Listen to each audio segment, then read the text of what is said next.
Wilderness Innovation. Real survival kits. Survival shelter. Simplifying survival at wildernessinnovation.com.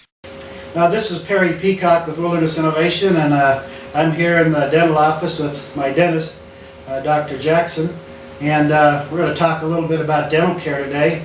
And this kind of all got started in my head by I was reading some article on in the 1800s and back beyond there that one of the primary causes of suicide was determined to be dental problems, where the dental pain was so extreme that people just couldn't live anymore, and they would just take their own lives. And so we don't want to go to that extent, but it kind of brought something up in my mind that, you know, dental care would be something that we may deal with if we get into some kind of survival situation. Let me introduce Dr. Jackson here and start off with a little scenario and have him kind of give us some input on it. So, Dr. Jackson, good to see you. Not be in this chair this time. Yeah. This is a little more comfortable. Yeah, I can sit in one of the doctor chairs. That's right. I can feel important now.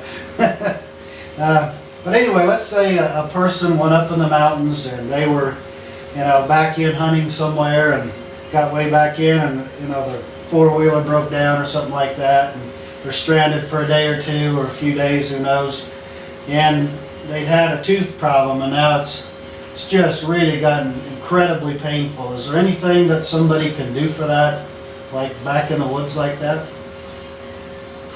If you were in a lot of pain, most likely you'd have an abscess in your tooth or a need for a root canal or extraction. And in situations like that, you were a little bit stuck, actually. There's no whole lot you can do unless you happen to have some lidocaine handy and a dentist available. Yeah.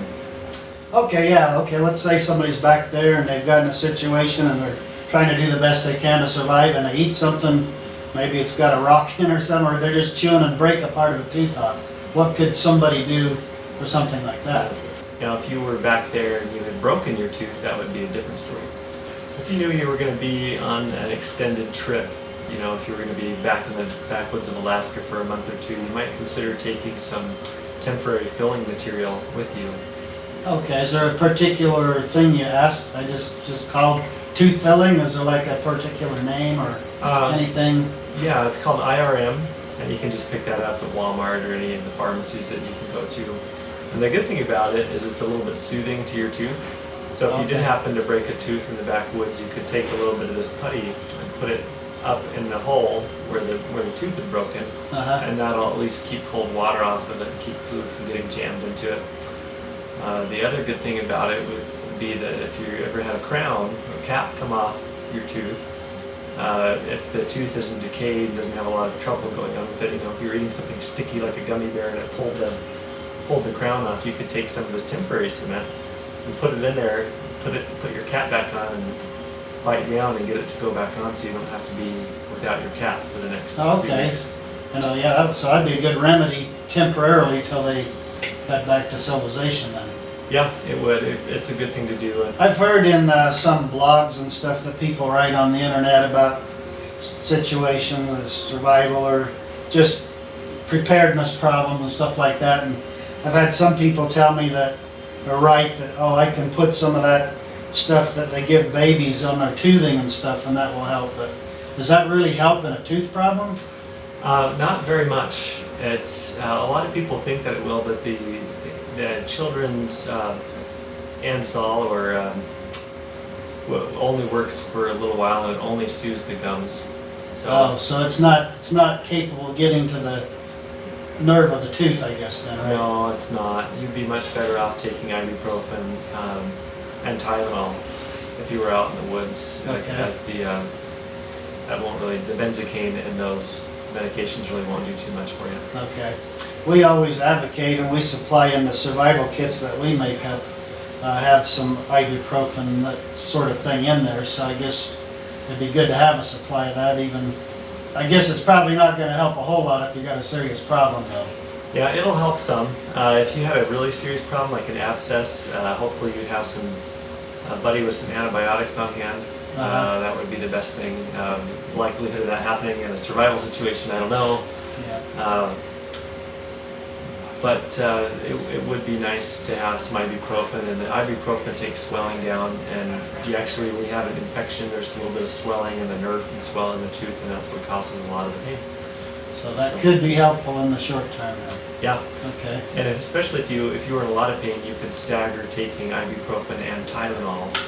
You can alternate, you can take the recommended dosages of each one and stagger one, so you start one at like noon, and then start ibuprofen at noon and take the Tylenol at, let's say, 3 o'clock, and then at 6 o'clock you can take ibuprofen and stagger them like that. And the studies show that it gets the same or similar amounts of pain relief as taking a stronger medication like Preventative. Oh, okay. Well, that's good to know. So that'll be good for our viewers to, try to prepare themselves ahead of time with some of that sort of thing. I think one thing we do concentrate on is being prepared, and I come from a lifetime of scouting and that sort of thing, and that's something we try to drill home in our scouts, and adults need it too. A lot of times we don't think about being prepared, but having the painkillers or having some filling material with you probably could be helpful, especially if you're going to be out for a while. If something happens, you could be taken care of. And we try to tell people to take some things with them, at least some basic essentials. And I think along the line of being prepared, probably even better would be trying to keep your dental care up to date all the time, so that, because how many times is somebody, they're having some nagging problem with their tooth, and I'm going to go hunting or something, and I don't have time to worry about that. Then they get up there and then it really gets bad, and there's, like you say, there might not be a whole lot you can do to relieve that pain. So. Right. Yeah, unless you happen to have a dentist with some instruments there, you're out of luck in a lot of situations. The saying, an ounce of prevention is worth a pound of cure, really goes a long way in a survival situation. Yeah, a lot of people, it's a funny thing, but a lot of people will have a toothache and it'll be there for several months, but it's really not that bad, and so they won't have it taken care of, and then when they get up to a higher altitude or a different environment, it'll set the tooth off all the way, and then they'll end up with a raging abscess and being a lot of pain. The best thing that you can do to prevent yourself from having any trouble is to come into the dentist every 6 months, have things checked out, and we'll fix problems while they're small, and make sure that you're in good shape so that when you go out, you're not in any pain. Yeah. There's no sense adding to your level of stress or adding to your situation. That's bad enough if you're stranded somewhere and now not have to worry about a tooth that's just like killing you. Yeah, I don't know why people do it, and there's a general rule: if you have tooth pain, it's not going to get better. It might temporarily get better, but it'll come back and cause you trouble. So that's a thing, like listen to your body, like we hear. Some people talk about feeling pain, or you don't feel right, check into it. Right. So that's something to do ahead of time. Yeah, that was just like if you were to have chest pains or anything like that, you wouldn't want to go on a 50-mile backpacking trip. If you were having chest pains before you had it checked out, same thing with a tooth. You wouldn't want to go out and do anything strenuous or out of the ordinary without having your teeth checked up. Yeah.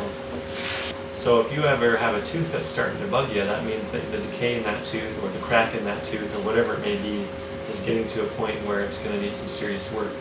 So most people think, well, gosh, my tooth doesn't really hurt, so I don't really need to go into the dentist. Well, it doesn't hurt when you have a really small cavity, and that's when it's easiest to fix, and that's why we're telling people to come back every 6 months and get fixed up. Very good. All right, well, I appreciate you taking time out of your busy day to talk to me, and to our viewers on YouTube. And everybody just take a moment and just think about it. Try to keep yourself up health-wise, and as we talked about today, try to keep your dental care up. Go outside and outdoors and enjoy your time out there. Don't be bothered by tooth pain and things like that.